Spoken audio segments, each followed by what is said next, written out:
നമസ്തേ. കുണ്ടലിനി ശക്തി നമ്മുടെ ശരീരത്തിൽ full fledged ആയിട്ട് വർക്ക് ചെയ്യുന്ന സമയത്ത് നമ്മുടെ വ്യക്തിത്വത്തിനുണ്ടാകുന്ന ഗുണങ്ങളുടെ ഒന്നാം ഭാഗം കഴിഞ്ഞ വീഡിയോയിൽ പറഞ്ഞിട്ടുണ്ടായിരുന്നു. അതിൽ പ്രധാനമായിട്ടും ഫോക്കസ് ചെയ്തിട്ടുണ്ടായിരുന്നത് സെൽഫ് എസ്റ്റീം പോലുള്ള കാര്യങ്ങളായിരുന്നു. ഈ വീഡിയോയിലോട്ട് വരുന്ന സമയത്ത് നമ്മുടെ വ്യക്തിത്വവുമായിട്ട് ബന്ധപ്പെട്ടത് തന്നെയാണ്, എന്നാൽ കൂടുതൽ ഒരു സൈക്കോളജിക്കൽ അല്ലെങ്കിൽ മനസ്സ് സ്പിരിച്വൽ ആയിട്ടുള്ള ആസ്പെക്റ്റുകളുമായിട്ട് റിലേറ്റ് ചെയ്തിറക്കുന്ന ഒരു കാര്യമാണ് ഇൻഡ്യൂഷൻ അല്ലെങ്കിൽ അന്തർജ്ഞാനം എന്ന് പറയുന്നത്. അന്തർജ്ഞാനം എന്ന് പറയുന്നത് പലപ്പോഴും ഞാൻ ചിന്തിക്കാറുണ്ട് ഒരു ഡിബേറ്റിംഗ് സബ്ജക്റ്റ് ആണ്, അല്ലെങ്കിൽ പല ആളുകൾക്കും ചിലപ്പോൾ പല അഭിപ്രായങ്ങൾ ഉണ്ടായേക്കാം. അന്തർജ്ഞാനം എന്ന് പറയുന്നത് മനസ്സിന്റെ ഉള്ളിൽ നടക്കുന്ന ഇൻസൈറ്റ് ലേണിംഗിന്റെ ഫലമായിട്ടുണ്ടാകുന്ന, അതായത് നമ്മൾ അക്യുമുലേറ്റ് ചെയ്തിട്ടുള്ള പല ഇൻഫർമേഷനും നമ്മളുടെ ബ്രെയിൻ പ്രോസസ്സ് ചെയ്ത് അതിന്റെ ഏറ്റവും ബെസ്റ്റ് ആയിട്ടുള്ള ഒരു ഔട്ട്പുട്ട് അല്ലെങ്കിൽ ഒരു സൊല്യൂഷൻ തരുന്നതായിട്ടുള്ള അവസ്ഥയാണെന്ന് വിശ്വസിക്കുന്ന ആൾക്കാരുണ്ട്. അതിനപ്പുറത്തേക്ക് അന്തർജ്ഞാനം എന്ന് പറയുന്നത് the voice of your soul, നിന്റെ ആത്മാവിന്റെ സ്വരമാണ് എന്ന് വിശ്വസിക്കുന്ന ആളുകളുണ്ട്. ആത്മാവിന്റെ സ്വരം എന്ന് പറയുമ്പോൾ മുൻപ് ഞാൻ പറഞ്ഞിട്ടുണ്ടായിരുന്നു, ആത്മാവ് എന്ന് പറയുന്നത് നമ്മുടെ തന്നെ ഏറ്റവും പ്യുവറസ്റ്റ് ആയിട്ടുള്ള ഒരു അവസ്ഥയാണ്. അല്ലെങ്കിൽ ആ ആത്മാവിന്റെ പല മാനിഫെസ്റ്റേഷൻസ് ആണ് നമ്മൾ ഈ ഭൗതിക മാനത്തിലടക്കം കാണുന്നത്. രണ്ട് രീതിയിലും നമ്മുടെ ഭൗതികതയായിട്ടും നമ്മുടെ മനസ്സായിട്ടും നമ്മുടെ ശരീരമായിട്ടും ഈ ആത്മാവ് ഇഴുകിച്ചേർന്ന് പ്രവർത്തിക്കുന്നത് നമുക്ക് കാണാനായിട്ട് സാധിക്കും.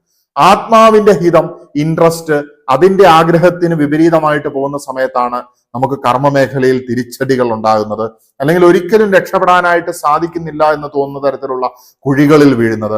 പക്ഷേ എല്ലാ കുഴികളിൽ വീഴുമ്പോഴും ഏറ്റവും കഷ്ടപ്പെട്ട് കിടക്കുന്ന സമയത്തും ചില സമയത്ത് നിങ്ങൾക്ക് അനുഭവം ഉണ്ടായിട്ടുണ്ടായിരിക്കും. എല്ലാവരും നിങ്ങളെ കൈയൊഴിഞ്ഞു, നിങ്ങളുടെ സുഹൃത്തുക്കൾ നിങ്ങളെ കൈയൊഴിഞ്ഞു, ബന്ധുക്കൾ കൈയൊഴിഞ്ഞു, ആരും സഹായിക്കാനില്ലാത്ത അവസ്ഥയിൽ നിങ്ങളുടെ ഉള്ളിൽ നിന്ന് തന്നെ ഒരു അന്തർജ്ഞാനം ഉയർന്നു വരുന്ന അവസ്ഥകൾ ജീവിതത്തിൽ ഒരു സമയത്തെങ്കിലും നിങ്ങൾ അനുഭവിച്ചിട്ടുണ്ടെങ്കിൽ അത് നിങ്ങളുടെ ആത്മാവിന്റെ ഗൈഡൻസ് ആണ്. അതാണ് നമുക്ക് ലഭിക്കുന്നതായിട്ടുള്ള യഥാർത്ഥ സ്പിരിച്വൽ ഗൈഡൻസ് എന്ന് പറയുന്നത്. നമ്മൾ പല സമയത്തും ചിന്തിച്ചിട്ടുണ്ടായിരിക്കും, എനിക്ക് ഇത്രയും നല്ല ഗൈഡൻസ് എങ്ങനെ കിട്ടി, എൻ്റെ ഉള്ളിൽ നിന്ന് കിട്ടി. ഒരു ആഹാ എക്സ്പീരിയൻസിനപ്പുറത്തേക്ക് വളരെ ഇൻസൈറ്റ്ഫുൾ ആയിട്ടുള്ള, വളരെ സത്യമായിട്ടുള്ള ഒരു വഴി നമുക്ക് തെളിഞ്ഞു വരികയാണ് പല പ്രതിസന്ധി ഘട്ടങ്ങളിൽ നിൽക്കുന്ന സമയത്തും. നമ്മുടെ മനസ്സ് അങ്ങനെ ആഗ്രഹിക്കുന്നത് കൊണ്ട് തന്നെ നമ്മുടെ ആത്മാവിന്റെ സ്വരത്തിനെ ലിസൺ ചെയ്യാൻ പാകത്തിന് അത് മാറ്റപ്പെടുകയാണ് എന്നുള്ളത് തന്നെയാണ്. ഒരു യോഗിയുടെ ആത്മകഥ എന്ന് പറയുന്ന പുസ്തകത്തിൽ, ഓട്ടോബയോഗ്രഫി ഓഫ് എ യോഗി, ആ ഒരു പുസ്തകത്തിൽ പറയുന്നതായിട്ടുള്ള ഒരു കാര്യമുണ്ട്. ഏറ്റവും സംശുദ്ധമായിട്ടുള്ള, ഏറ്റവും ന്യൂനതയില്ലാത്തതായിട്ടുള്ള, കൃത്യമായിട്ടുള്ള നോളജ് അല്ലെങ്കിൽ ജ്ഞാനം എവിടെ നിന്ന് ലഭിക്കുമെന്ന് ചോദിച്ചു കഴിഞ്ഞാൽ അത് ഈശ്വരനിൽ നിന്ന് തന്നെ എന്നാണ്. നമ്മുടെ ആത്മാവാണ് ഈശ്വരനുമായിട്ടുള്ള നമ്മുടെ ഒരു കണക്ഷൻ എന്ന് പറയുന്നത്. ഓരോ ചക്രങ്ങളിലൂടെ സ്പിരിച്വൽ എനർജി ഉയർന്നു വന്ന് നമ്മുടെ ചക്രങ്ങൾ ബാലൻസ്ഡ് ആയിട്ടിരിക്കുന്ന അവസ്ഥയിലാണ് ഈ ഉയർച്ച സാധ്യമാകുന്നത്. ക്രിയയോഗ പോലെയുള്ള ടെക്നിക്സ് ആണ് ഒരു യോഗിയുടെ ആത്മകഥ പോലെയുള്ള പുസ്തകങ്ങളിൽ പരാമർശിച്ച് നമുക്ക് കാണാനായിട്ട് സാധിക്കുന്നത്. എന്തു തന്നെയാണെങ്കിലും ഓരോ വ്യക്തികളുടെ ജന്മം, അയാളുടെ കർമ്മമൊക്കെ അനുസരിച്ച് ഇതിൽ ചെറിയ വ്യത്യാസങ്ങളൊക്കെ ഉണ്ടായേക്കാം. ഒരു ഓപ്പൺ മൈൻഡോട് കൂടി നോക്കുന്ന സമയത്ത് നമുക്ക് ഒരുപാട് മെത്തേഡ്സ്, ഒരുപാട് ടെക്നിക്സ് കാണാനും അഡോപ്റ്റ് ചെയ്യാനായിട്ട് സാധിക്കും. മതത്തിൽ അന്ധമായിട്ട് വിശ്വസിക്കുന്ന ആളുകളെ സംബന്ധിച്ചിടത്തോളം മതാചാര്യന്മാർ പഠിപ്പിച്ചു കൊടുക്കുന്നതാണ് സത്യം, അല്ലെങ്കിൽ മതഗ്രന്ഥത്തിൽ ഇങ്ങനെ പറഞ്ഞത് കൊണ്ട് അങ്ങനെ തന്നെയാണ് സത്യം. മതഗ്രന്ഥത്തിൽ വെറുക്കാൻ പറഞ്ഞാൽ വെറുക്കും, സ്നേഹിക്കാൻ പറഞ്ഞാൽ സ്നേഹിക്കും. എന്താണോ പറയുന്നത് അത് ചെയ്യുന്ന ആൾക്കാർ ആരാണ്? അവര് പപ്പറ്റുകളെ പോലെയാണ്, കളിപ്പാവകളാണ്.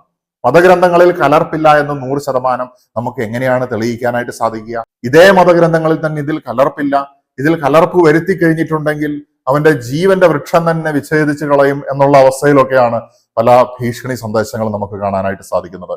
സയന്റിഫിക്കലി നോക്കിയാൽ കാലാകാലങ്ങളായിട്ട് എഴുതപ്പെട്ടു പോന്ന, കൈമാറി പോകുന്നതായിട്ടുള്ള വിവിധ ഭാഷകളിലൂടെ ട്രാൻസ്ലേറ്റ് ചെയ്ത് കറങ്ങിത്തിരിഞ്ഞു വരുന്ന സമയത്ത് തീർച്ചയായിട്ടും അതിലൊരു പൊളിറ്റിക്കൽ അജണ്ടയുള്ളതായിട്ടുള്ള നേതാക്കന്മാരോ അല്ലെങ്കിൽ മതനേതാക്കന്മാരോ ഉണ്ടാകുന്ന സമയത്ത് അവർ അതിൽ പൊളിറ്റിക്സും കൂടെ മിക്സ് ചെയ്യും. അവരുടെ നിലനിൽപ്പ്, അവരുടെ വിജയം, അവരുടെ പരമ്പരകളുടെ ഭരണം ഉറപ്പാക്കാനൊക്കെ പല കാര്യങ്ങളും അതിൽ എഴുതി പിടിപ്പിക്കുന്നുള്ളതിൽ യാതൊരു സംശയവുമില്ല. എന്നിട്ട് ഭീഷണി പോലെ പറയും, ഇതൊക്കെ ദൈവം പറഞ്ഞതാണ്, ഇങ്ങനെയാണെങ്കിൽ മാത്രമേ കാര്യങ്ങൾ ശരിയാവുകയുള്ളൂ. പുസ്തകം പറഞ്ഞതായാലും മനുഷ്യൻ പറഞ്ഞതായാലും നമുക്ക് ലോജിക്ക്, ബോധമുള്ള ഒരു മനുഷ്യന് അത് 100% വിലക്കെടുക്കാനായിട്ട് സാധിക്കുകയില്ല. നമുക്ക് ഏറ്റവും വിശ്വാസമുള്ള ആളാണെങ്കിൽ പോലും അയാൾ പറയുന്ന എല്ലാ കാര്യങ്ങളും എങ്ങനെയാണ് നമുക്ക് ശരിയാണെന്ന് പറയാനായിട്ട് സാധിക്കുക? പക്ഷേ ഈശ്വരനിൽ നിന്ന് വരുന്നതായിട്ടുള്ള നിങ്ങളുടെ ആത്മാവിന്റെ ശബ്ദം എന്ന് പറയുന്നത് നിങ്ങൾക്ക് മറ്റു പുസ്തകങ്ങളെ വിലക്കെടുക്കേണ്ടി വന്നേക്കില്ല, മറ്റു മനുഷ്യരെ ചിലപ്പോൾ വിലക്കെടുക്കാനായിട്ട് സാധിച്ചേക്കില്ല. പക്ഷെ ഈശ്വരനിൽ നിന്ന് വരുന്നതായിട്ടുള്ള ആ ശബ്ദം നിങ്ങളുടെ ഉള്ളിൽ കൂടെ, നിങ്ങളുടെ ന്യൂറോൺസിൽ കൂടെ അത് നിങ്ങളുടെ ബ്രെയിനിന് പെർസീവ് ചെയ്യാൻ പറ്റുന്ന രീതിയിലേക്ക് അത് സിഗ്നൽസ് ആയിട്ട് മാറുന്ന സമയത്ത് നമുക്ക് അതിനെ ഇൻഡ്യൂഷൻ എന്നാണ് സിമ്പിൾ ആയിട്ട് വിളിക്കാനായിട്ട് സാധിക്കുന്നത്. അന്തർജ്ഞാനം എന്നാണ് വിളിക്കാനായിട്ട് സാധിക്കുന്നത്. ആത്മാഭിമാനവുമായിട്ട് ബന്ധപ്പെട്ട് കിടക്കുന്ന ചക്രമാണ് വിശുദ്ധ ചക്രമെങ്കിൽ ആജ്ഞചക്രത്തിലേക്ക് വരുന്ന സമയത്ത്, അല്ലെങ്കിൽ തേർഡ് ഐ ചക്രയിലേക്ക് വരുന്ന സമയത്ത് അന്തർജ്ഞാനവുമായിട്ട് ബന്ധപ്പെട്ട് കിടക്കുന്ന ചക്രമാണിത്.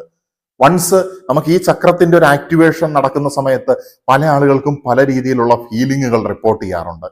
ചില സമയത്ത് നമുക്ക് ചക്രങ്ങൾ ഇംബാലൻസ്ഡ് ആകുന്ന സമയത്ത് നെഗറ്റീവ് ഫീലിങ്സ് ഉണ്ടായേക്കാം. ചിലപ്പോൾ ചക്രങ്ങളിൽ ഓപ്പണിങ്ങും ആക്ടിവേഷനും ഒക്കെ നടക്കുന്ന സമയത്ത് ആത്മീയ ഊർജത്തിന്റെ അല്ലെങ്കിൽ ഈ പറയുന്നതായിട്ടുള്ള സ്പിരിച്വൽ എനർജിയുടെ ഉയർച്ച താഴ്ചകൾ ഉണ്ടാകാനുള്ള സാധ്യതയുണ്ട്. ആ താഴ്ചകൾ ഉണ്ടാകുന്ന ടെമ്പററി ആയിട്ടുള്ള ഒരു പ്രത്യേക രീതിയിൽ നമുക്ക് ഡിസ്കംഫർട്ട് തരുന്നതായിട്ടുള്ള ചില സ്റ്റേറ്റുകൾ ഉണ്ടായേക്കാം. ദാറ്റ് ഈസ് ടെമ്പററി എന്നാണ് മനസ്സിലാക്കേണ്ടത്. അതിനുശേഷം നമുക്ക് തുറവി ലഭിക്കുകയാണ്.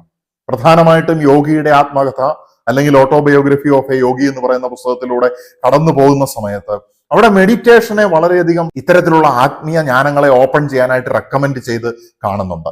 അങ്ങനെ ആയിരിക്കുന്ന സമയത്ത് നമ്മുടെ ജീവിതത്തിൽ പല സന്ദർഭങ്ങളിൽ പല രീതിയിൽ മെഡിറ്റേഷൻ വന്നു പോയിട്ടുണ്ടായിരിക്കും. മെഡിറ്റേഷൻ എന്ന് എപ്പോഴും പറയുന്ന സമയത്ത് ഒരു യോഗിക് മെഡിറ്റേഷൻ അല്ലെങ്കിൽ കൃത്യമായിട്ടുള്ള ചിട്ടവട്ടങ്ങളോടെ പോകുന്നതായിട്ടുള്ള മെഡിറ്റേഷൻ അപ്പുറത്തേക്ക് സമാധാനത്തിൽ നിങ്ങൾ അപ്പോഴായിരിക്കുന്ന ശ്വാസത്തെ ആസ്വദിച്ചുകൊണ്ട്, അപ്പോഴായിരിക്കുന്ന സന്ദർഭത്തിനെ ഇനി ആസ്വദിച്ചില്ലെങ്കിലും നെഗറ്റീവ് ആണെങ്കിലും പോസിറ്റീവ് ആണെങ്കിലും അതിനെ പൂർണ്ണമായിട്ട് നിങ്ങളൊരു എക്സ്പാൻഡഡ് അവയർനെസ്സോടുകൂടി അതിനെ പൂർണ്ണമായിട്ട് നിങ്ങൾക്ക് അനുഭവിക്കാനായിട്ട് സാധിക്കുന്നുണ്ടെങ്കിൽ അതും ഒരു ധ്യാനം തന്നെയാണ്. പ്രകൃതി സുന്ദരമായിട്ടുള്ള കുന്നുകളിലും പാറകളിലും ഒക്കെ കുത്തിയിരിക്കുന്ന സമയത്ത് നമുക്ക് അങ്ങനെയുള്ള ഫീലിങ്സ് ഒക്കെ ഉണ്ടാകാനുള്ള സാധ്യത വളരെയധികമാണ്. പക്ഷികളുടെയും കാറ്റിന്റെയും വെയിലിന്റെയും ഒക്കെ ആ കാര്യങ്ങളിലേക്ക് നമ്മൾ അലിഞ്ഞു പോകുന്നത് പോലെ നമുക്ക് ചിലപ്പോൾ തോന്നിയേക്കാം. കുണ്ടലിനി ഉയർന്നു വരുന്ന സമയത്ത് പ്രകൃതിയുമായിട്ട് നമ്മൾ കണക്ട് ആവുകയാണ്. പ്രകൃതിക്ക് അപ്പുറത്തേക്കുള്ള തലങ്ങൾ നമുക്ക് മനസ്സിലാക്കാനായിട്ട് സാധിക്കുകയാണ്. ആത്മീയതയുടെ നിഗൂഢമായിട്ടുള്ള രഹസ്യങ്ങൾ നമ്മളിലേക്ക് വെളിവാക്കി തരാനായിട്ട് നമ്മളെ സഹായിക്കുന്നത് ഈ മൂന്നാം കണ്ണ് തന്നെയാണ്. മൂന്നാം കണ്ണിലൂടെ നോക്കുന്ന സമയത്ത് നമ്മുടെ ഇൻറ്റ്യൂഷനെ പിടിച്ചെടുക്കുന്നതായിട്ടുള്ള ഒരു റിസീവർ, നമ്മുടെ ടെലിപ്പതിയെ മറ്റുള്ളവരിലേക്ക് സെൻഡ് ചെയ്യുന്നതായിട്ടുള്ള ഒരു ട്രാൻസ്മിറ്റർ എന്നൊക്കെയുള്ള രീതിയിൽ പീനിയൽ ഗ്ലാൻഡിന്റെ മുൻഭാഗത്തേക്ക് വരുന്നതായിട്ടുള്ള ഈ ഒരു ഏരിയയെ പല ആൾക്കാരും വിശേഷിപ്പിച്ച് കാണാറുണ്ട്. തീർച്ചയായിട്ടും നമ്മൾ കണ്ണുകൾ അടച്ച് ധ്യാനിക്കുന്ന സമയത്ത് ഈ ഇൻറ്റ്യൂഷൻ എന്ന് പറയുന്നത് ശക്തമായിട്ട് വർക്ക് ചെയ്യും. ദൈവത്തിന്റെ ജ്ഞാനം കേൾക്കുവാനായിട്ട്, അത് ലഭിക്കുവാനായിട്ട്, അത് ഗ്രഹിക്കുവാനായിട്ട് ധ്യാനിക്കുക എന്നുള്ളതാണ് ഓട്ടോബയോഗ്രഫി ഓഫ് എ യോഗി എന്ന് പറയുന്ന പുസ്തകത്തിൽ പ്രധാനമായിട്ടും ചൂണ്ടിക്കാണിക്കുന്നതായിട്ട് എനിക്ക് കാണാനായിട്ട് സാധിച്ചിട്ടുള്ളത്. അപ്പൊ മെഡിറ്റേഷൻ എന്ന് പറയുന്നത് ജീവിതത്തിന്റെ പല ഘട്ടത്തിൽ കടന്നു വരും. നമ്മുടെ ജീവിതത്തിൽ അത് ആവശ്യമാണെങ്കിൽ നമ്മളത് ചെയ്യും, അല്ലെങ്കിൽ നമുക്കത് ചെയ്യാൻ സാധിക്കുകയില്ല. ചില ആൾക്കാർ കമന്റിലൂടെ ചോദിച്ചിട്ടുണ്ട്, എന്ത് ചെയ്തിട്ടും മെഡിറ്റേഷൻ ചെയ്യാൻ സാധിക്കുന്നില്ല, മെഡിറ്റേഷനിലേക്ക് ഇരിക്കുന്ന സമയത്ത് ഉറങ്ങിപ്പോവുകയാണ്, അല്ലെങ്കിൽ ഭയങ്കരമായിട്ട് ബോറടിക്കുകയാണ്, വേറെന്തെങ്കിലും രീതിയിലുള്ള നെഗറ്റീവായിട്ടുള്ള അവസ്ഥകളിൽ പോവുകയാണ്. ആ സമയത്ത് നമ്മളുടെ മറ്റ് ചക്രങ്ങളാണ് ആക്റ്റീവ് ആയിരിക്കുന്നത്. നമ്മുടെ കർമ്മമായിരിക്കാം അവിടെ ആവശ്യമായിട്ടുണ്ടാകുക, അല്ലെങ്കിൽ നമ്മളുടെ മറ്റു കാര്യങ്ങൾ നമുക്ക് സെറ്റ് ചെയ്യേണ്ടതായിട്ടുണ്ടായിരിക്കും. അപ്പൊ നമ്മളുടെ ശരീരം നമ്മളെ ഡയറക്റ്റ് ചെയ്യും എന്നുള്ളതാണ്. നമുക്ക് ലക്ഷ്യം കിട്ടാതെ നിൽക്കുന്നതായിട്ടുള്ള അവസരങ്ങളിലൊക്കെ നമ്മുടെ അന്തർജ്ഞാനത്തിന്റെ ശബ്ദം നമുക്ക് കേൾക്കാനായിട്ട് സാധിക്കുകയാണ്. ആരും സഹായിക്കാനില്ലാത്ത സമയത്ത് പോലും വാട്ട് ഈസ് നെക്സ്റ്റ്, അടുത്തതായിട്ട് എന്ത് ചെയ്യണമെന്നുള്ളത് അന്തർജ്ഞാനം പറഞ്ഞു തരികയാണ്. അന്തർജ്ഞാനത്തിനെ ശ്രവിക്കണമെങ്കിൽ പുറമേ നിന്നുള്ള ഒച്ചപ്പാടുകളിൽ നിന്ന് നമ്മുടെ ശ്രദ്ധ ഉള്ളിലേക്ക് തിരിയേണ്ടിയിരിക്കുന്നു. കാരണം പ്രപഞ്ചത്തിന്റെ ഈ പറയുന്ന റിസീവറിലൂടെ കാര്യങ്ങൾ വരുന്ന സമയത്ത് നമുക്കത് ഗ്രഹിക്കണമെന്നുണ്ടെങ്കിൽ, നമുക്ക് ഈ ദൈവികമായിട്ടുള്ള സ്പിരിറ്റ് വേൾഡുമായിട്ട് കണക്ട് ആകണമെന്നുണ്ടെങ്കിൽ the third eye is helping you എന്നുള്ളതാണ്. മൂന്നാമത്തെ കണ്ണാണ് നമ്മളെ സഹായിക്കുന്നത്.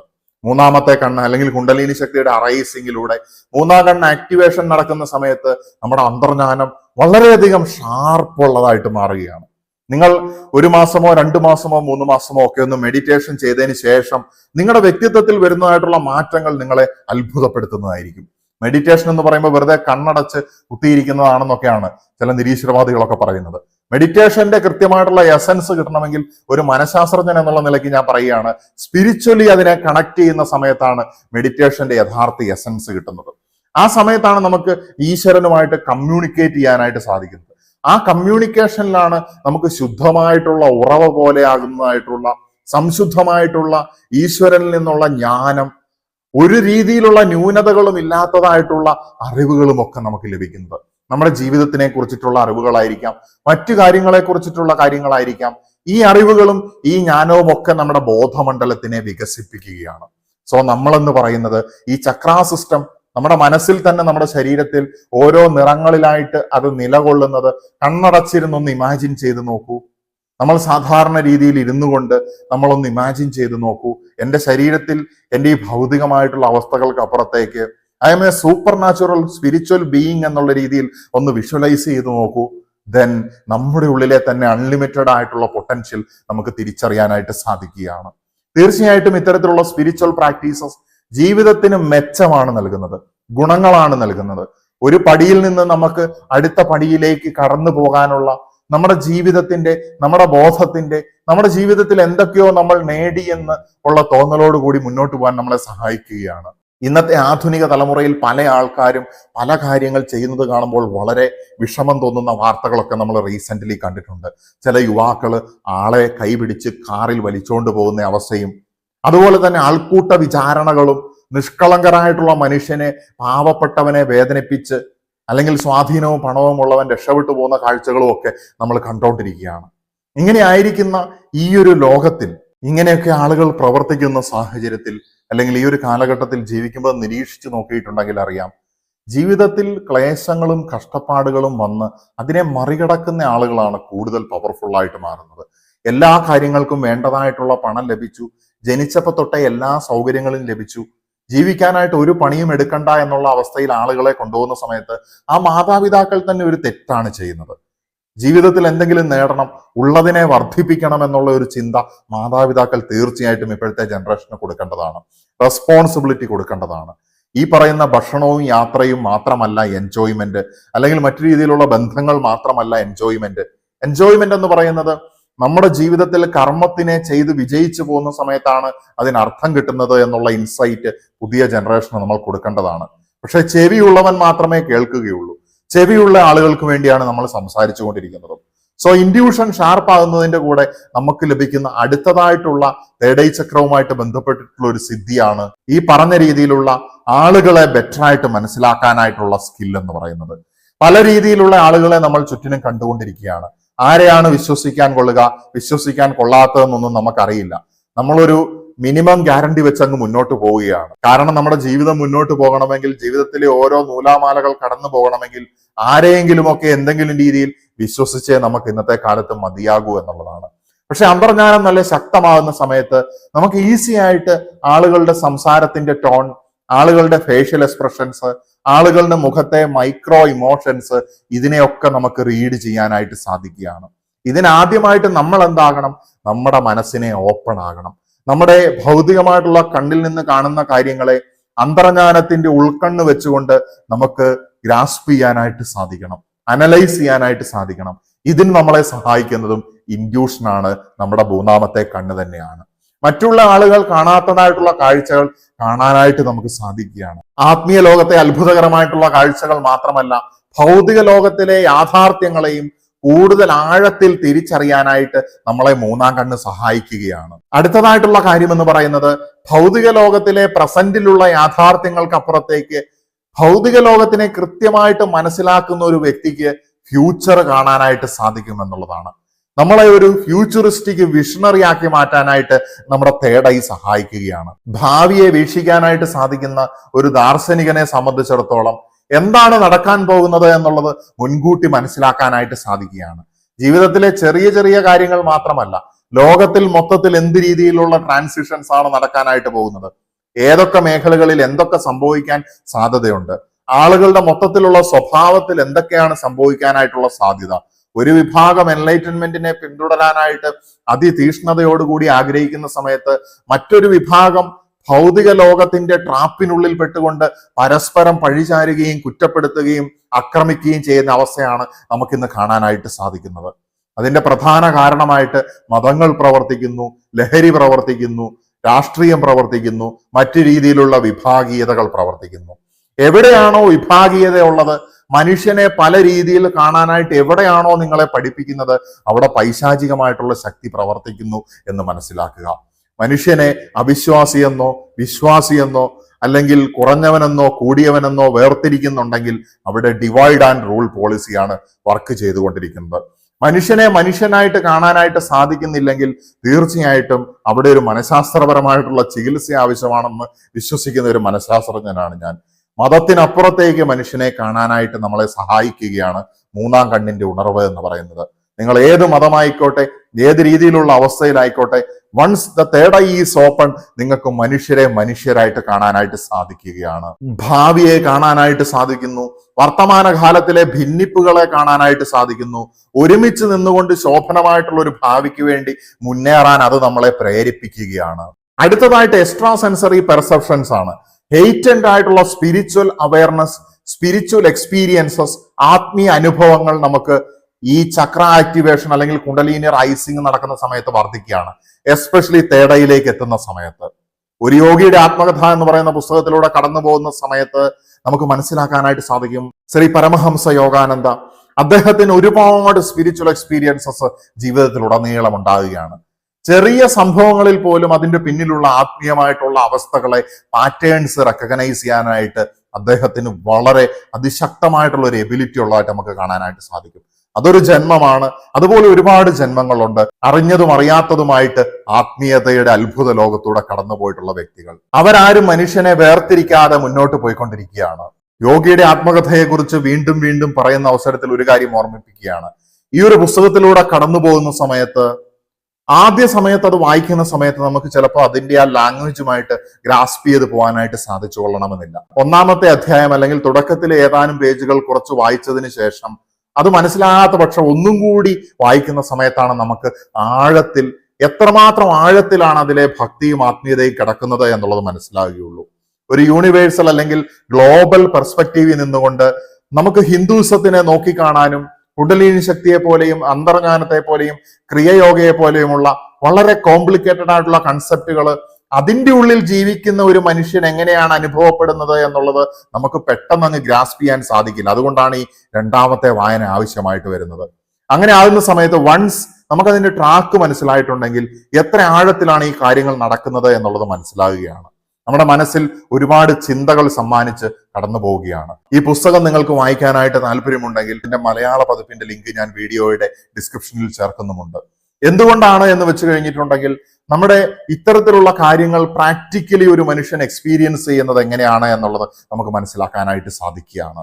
വൺസ് തേർഡ് ഐ ഓപ്പൺ ആയിട്ടുണ്ടെങ്കിൽ അയാളോട് ദൈവമുണ്ടോ ഇല്ലയോ എന്നൊക്കെ ചോദിച്ചു കഴിഞ്ഞാൽ ഒരു പുഞ്ചിരിയായിരിക്കും മിക്കവാറും മറുപടി എന്ന് പറയുന്നത്. അല്ലെങ്കിൽ അത്രയും ഇന്റലക്ച്വൽ ആയിട്ടുള്ള ഒരു ആൻസർ ആയിരിക്കും തരുന്നത്.